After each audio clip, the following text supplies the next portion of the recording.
My name is Thomas. I'm a recovered drug addict. Hey, Thomas.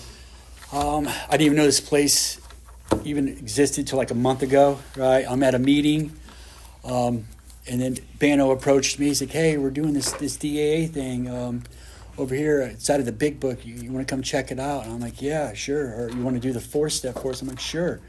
What's the DAA? He's like, Drug Addicts Anonymous. And I'm like, "Yeah, sure." I had it the Big Book.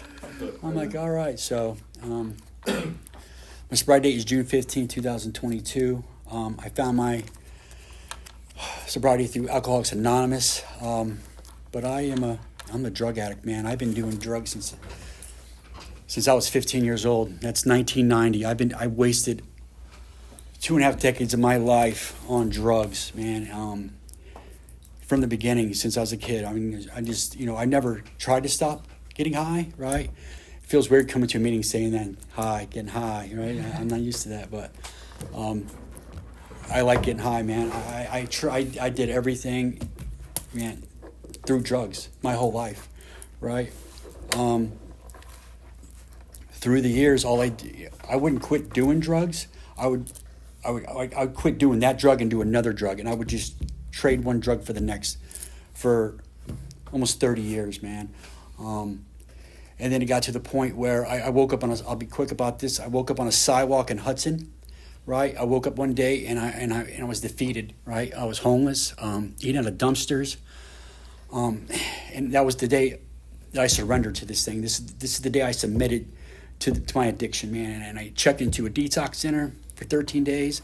I went to treatment for 90 days, and I went to a halfway house. I went to this halfway house. I was there for 17 months. The thing about this halfway house, we got requirements there, man. You got to get a sponsor. You got to go through these steps.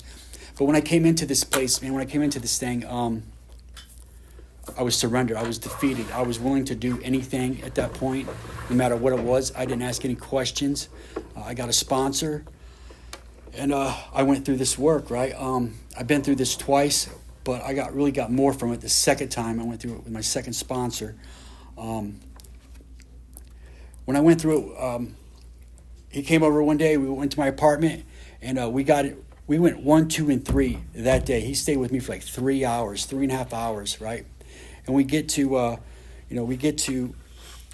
step 3, right? We do that little prayer, right? We come up off our knees. Now, my sponsor, he's kind of a guru for this book. You see, he's, when we're praying, when we come up, he was like glowing, right? He's just smiling from ear to ear. He was just like, and then he was like, I'm like, what's next? He's like, we're going to do step 4, And I see a lot of people, even when I was there, for a long time. I seen a lot of guys coming in, coming out, and they do 1, 2, and 3. But when they get to 4, they drag their feet or they don't do it. This is my second time doing this, right? And the first time that I did this, I didn't even make it to the 4-step. I got loaded, right? I relapsed and I went back out. It wasn't until I came back that last time, right? And I see guys that they just drag their feet on this. Me personally, I didn't, right? I know we're only talking about the first con tonight. It took me to do a complete 4-step a week and an hour, right? It didn't take that long at all.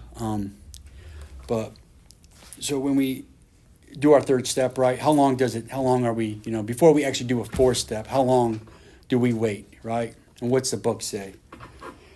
Bottom 63, first paragraph, first 3 words. Next, we launched out on a course of vigorous action, the first step in which is personal house cleaning, which many of us have never attempted. Through our decision was a vital and crucial step. Step 3, it could have little permanent effect unless at once followed by strenuous effort to face and to be rid of things and ourselves which had been blocking us.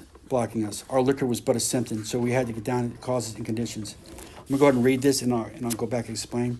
Therefore, we started upon a personal inventory. This was step 4. A business which takes no regular inventory usually goes broke. Taking commercial inventory in a fact-finding and a fact-facing process is an effort to discover the truth about the stock and trade. One object is to disclose damaged or unsellable goods, to get rid of them promptly and without regret. If the owner of the business is to be successful, he cannot fool himself about values. We did exactly the same thing with our lives. We took stock honestly. First, we searched out the flaws in our makeup which caused our failure, being convinced that self manifested in various ways was what had defeated us. We considered its common manifestation. Resentment is the number one offender, destroys more alcoholics than anything else. From it stems all forms of spiritual disease, for we have not only been mentally and physically ill, we have been spiritually sick. When the spiritual malady is overcome, we straighten out mentally and physically. In dealing with resentments, we set them on paper. We list the people, institutions, or principles. I'm going to stop right there for a second, right? So when I get to this, right, when I get to this 4-step, I have no idea what I'm doing, right? I have no idea what I'm doing. In the first few days, I procrastinated on this. I really did. I my sponsor, I talked to my sponsor a couple times during the week. He's like, did you start that? No, not yet. And I'm dragging my feet. But it was like the 4th day. Now, this is my experience. When I actually sat down at the table, right, and I started that first column, right, resentments, right, and I just started writing.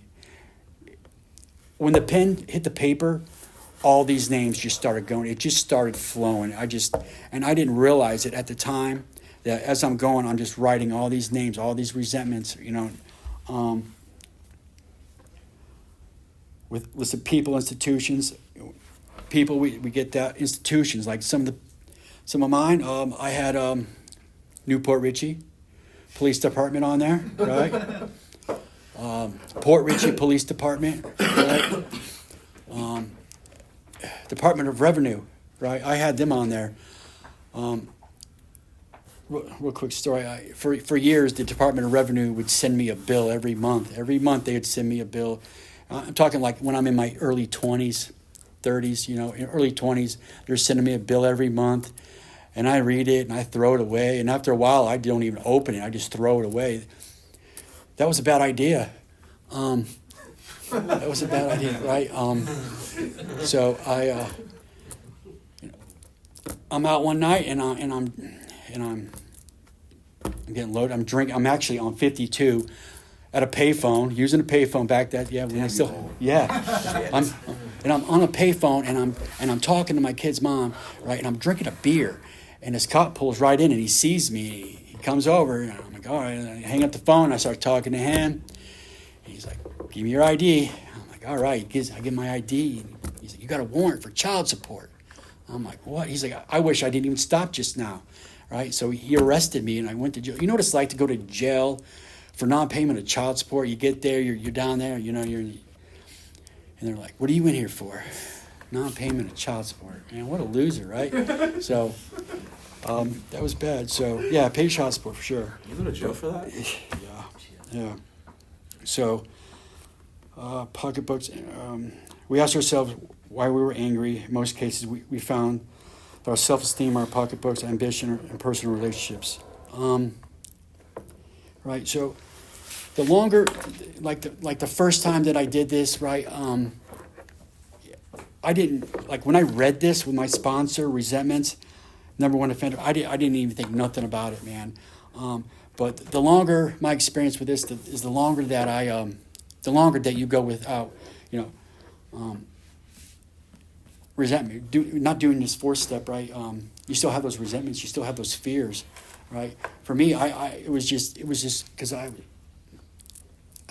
well whooped ass is what happened to me when I was out there. It was just so easy to come in here and just start this thing. And when I started it, right, and with the resentments, and how back far do we go in our lives? What does the book say? The book says we have to go back through our whole lives. So I had to go back as I was a little kid, right? And as I go back, I'm going back to like 3rd grade, 2nd grade, and I'm just putting,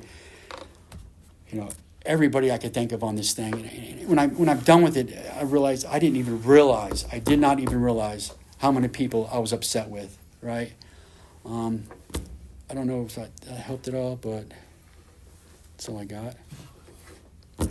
Thanks, Tommy. Yeah. Thanks, Tommy. That was awesome, man. Yeah, right.